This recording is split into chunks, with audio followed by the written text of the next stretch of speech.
What if the biggest gold discovery in modern Klondike history was sitting right under everyone's feet for decades, and nobody noticed? That is exactly what appears to have happened in the rugged, frost-bitten valleys of the Yukon, where Parker Schnabel and his crew have just pulled off something that veteran miners are calling almost impossible. We are not talking about a good season. We are not talking about a lucky strike.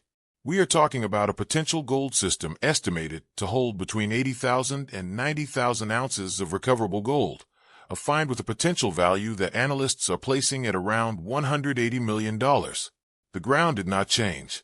The gold was always there. What changed was the man looking for it. And over the next few minutes, you're going to find out exactly how Parker Schnabel saw what everyone else had walked right past. Parker Schnabel did not stumble onto this discovery by accident. That is the first thing you need to understand.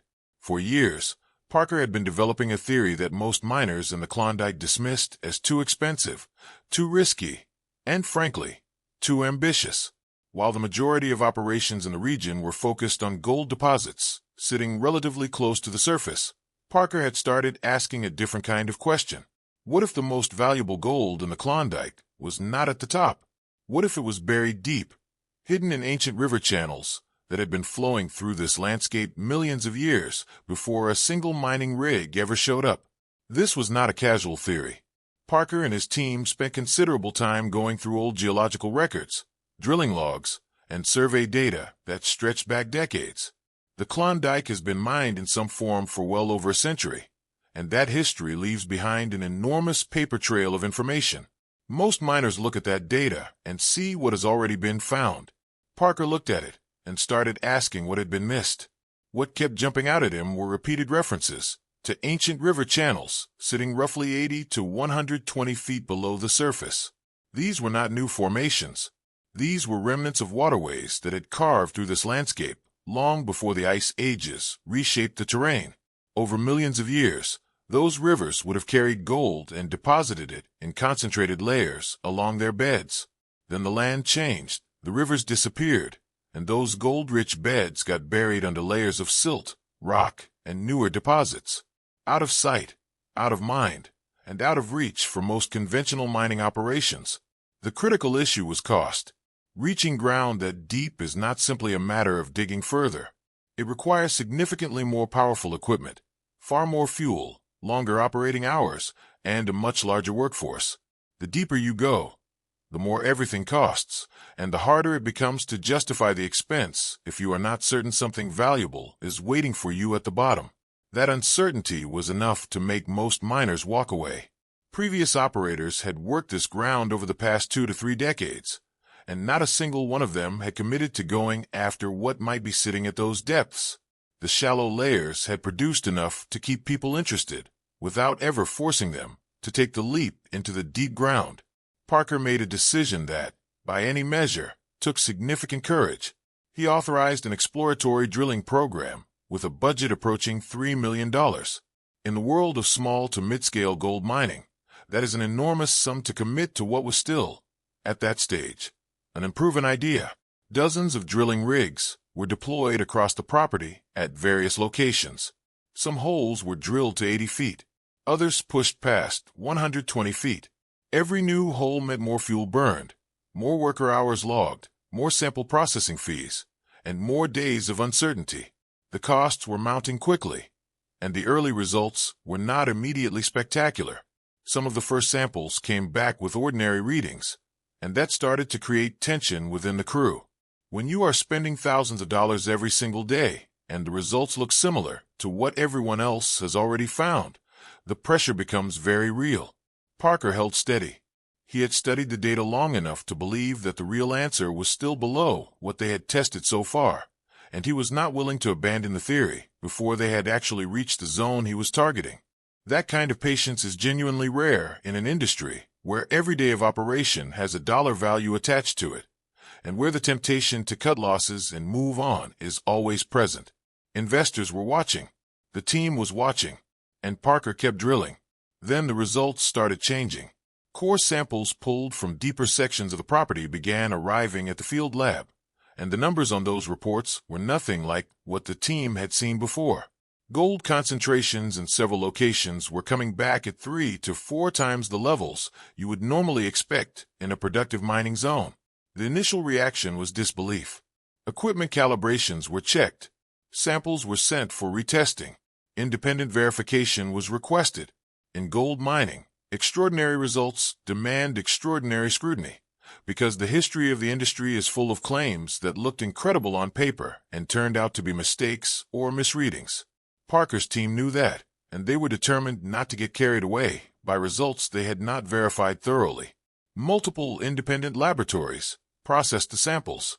Experienced geologists who had spent careers evaluating mining projects in the Klondike and elsewhere were brought in to review the data. The findings kept holding up. Not only were the gold concentrations significantly above average, but similar readings were showing up across multiple drill sites, which suggested this was not a small isolated pocket. The pattern pointed toward something much larger, a widespread gold system that had been accumulating in those ancient buried channels for an almost incomprehensible span of geological time. When the independent verification reports landed, the conclusion was clear. The gold was real, the concentrations were real, and the scale of what might be present underground was genuinely substantial. Estimates from reserve specialists and mining consultants pointed to a potential resource of between 80,000 and 90,000 ounces of recoverable gold.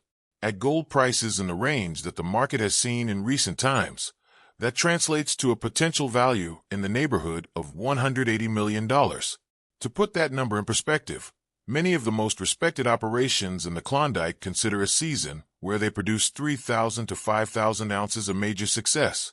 The potential reserve being discussed here dwarfs the lifetime output of a significant number of smaller and mid-sized mining operations that have been running for years. Once the data was confirmed and the scope of the discovery became clearer, Parker shifted from exploration mode into full production mode, and the scale of that shift was remarkable. Heavy equipment began arriving at the site in large quantities. Massive excavators, bulldozers, haul trucks, and high-capacity wash plants were brought in and set up. The workforce expanded dramatically, eventually reaching more than 150 people working in rotating shifts that kept operations running around the clock. The site began to look less like a seasonal mining camp and more like a serious industrial operation, because that is exactly what it had become. Other miners in the area took notice. People who had been working the Klondike for years said they had rarely seen a setup of that scale assembled so quickly around a single target.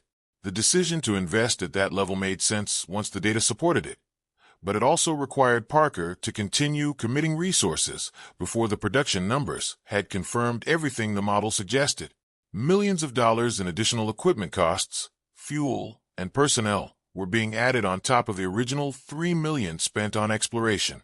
The total investment was climbing into territory that would have been very difficult to recover if the production results had disappointed. This is the part of the story that does not always get enough attention. Discovering something in a drill sample is one thing. Successfully mining it at scale and recovering the gold efficiently is a separate challenge entirely, and it is where plenty of promising discoveries have fallen short over the years. The initial production results did not disappoint.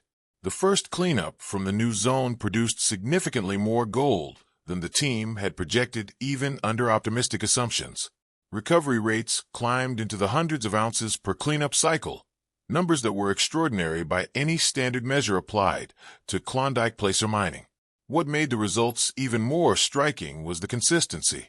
A single exceptional cleanup could be explained by hitting a particularly rich pocket, but when cleanup after cleanup kept delivering strong results, and when those numbers held up or even improved as mining moved deeper into the zone, it became harder and harder to dismiss what was happening as a temporary anomaly.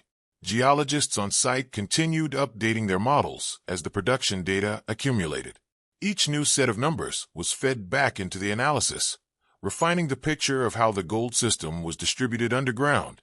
The emerging conclusion was that the zone was not thinning out as depth increased. In some sections, it was getting richer. That finding was significant because it supported the idea that the ancient river channels Parker had hypothesized about were indeed the source of the concentration, and that the gold had been accumulating in those buried beds for a very long time. The reaction from the broader mining community was notable. news of the potential scale of the discovery traveled quickly through the network of miners, operators, geologists, and analysts who follow the Klondike closely. Initial skepticism was understandable. The history of mining includes plenty of claims that sounded extraordinary at the announcement stage and then failed to deliver. But as the verification data became available and the production results continued to come in, that skepticism started to give way to genuine recognition that something significant had happened. Experienced figures in the industry who reviewed the available information acknowledged that a discovery with this kind of potential reserve was uncommon by any measure. One of the more interesting dimensions of this story is what it says about the nature of opportunity. The ground that Parker's team has been mining was not virgin territory. Other operators had worked it before. The geological surveys and drilling records that pointed toward the deep channels were not created by Parker's crew. They were already in the historical record, available to anyone who went looking. What Parker brought to the situation was a willingness to engage seriously with data that other people had decided was not worth acting on, and the financial commitment and operational capability to test the theory properly once he had developed enough conviction in it. That is a point several analysts and mining experts have made in discussing the discovery. The ability to recognize value that others have overlooked is a skill that goes beyond geology. It involves the capacity to look at a body of information and ask not just what it tells you, but what questions it raises that nobody has answered yet. Parker's team found those unanswered questions in old drilling logs and geological maps that had been sitting in filing systems for years, and they took the risk of pursuing the answers even when the price tag was intimidating. As things stand, the exploration and production work completed so far has covered the sections of the property that showed the strongest signals in the initial analysis. Significant portions of the surrounding area remain untested. Additional drilling targets have been identified that could extend the known gold system, and several of the deep channels that show up in the geological data have not yet been drilled at all. What that means is that the $180 million figure currently being discussed may represent only a portion of what the property ultimately holds. That is speculative, and it is important to be clear that estimates are not guarantees. Reserve calculations in mining are projections based on the best available data, and actual production outcomes can vary. Parker himself has been careful to frame the numbers in that context, acknowledging the gap between what the models suggest and what the ground will ultimately deliver. But even setting aside the open questions about how much additional gold may be present in the unexplored sections, what has already been confirmed is genuinely historic by the standards of modern Klondike mining. The combination of reserve size, gold grades, and early production results places this discovery in a category that very few mining operations in the region have ever reached. When the final production numbers from this campaign are tallied and compared against the records of notable Klondike gold discoveries across the modern era, Parker Schnabel's team may well have produced a result that stands at or near the top of that list. The broader takeaway from this story is not simply that a large amount of gold was found in the Yukon. Large gold deposits have been found in many places over many years. The more interesting lesson is about method, patience, and the willingness to take a well-reasoned risk when the data supports it. Parker Schnabel looked at the same landscape that other experienced miners had evaluated and walked away from, and he arrived at a different conclusion because he was asking different questions. He committed significant resources to testing a theory that many people in the industry considered unlikely to pay off. And when the first results started confirming what the data had suggested, he had the operational capacity and the determination to scale up quickly enough to make the most of what the ground was offering. The Klondike has been producing gold for well over a century. Many people in the mining world had started to assume that the era of truly major discoveries in the region was essentially over, that what remained was incremental production from known zones rather than the kind of significant find that rewrites the conversation about what the ground might hold. This discovery challenges that assumption directly, and if the unexplored sections of the property deliver results anywhere close to what the tested sections have produced, the Klondike may not be done surprising people just yet.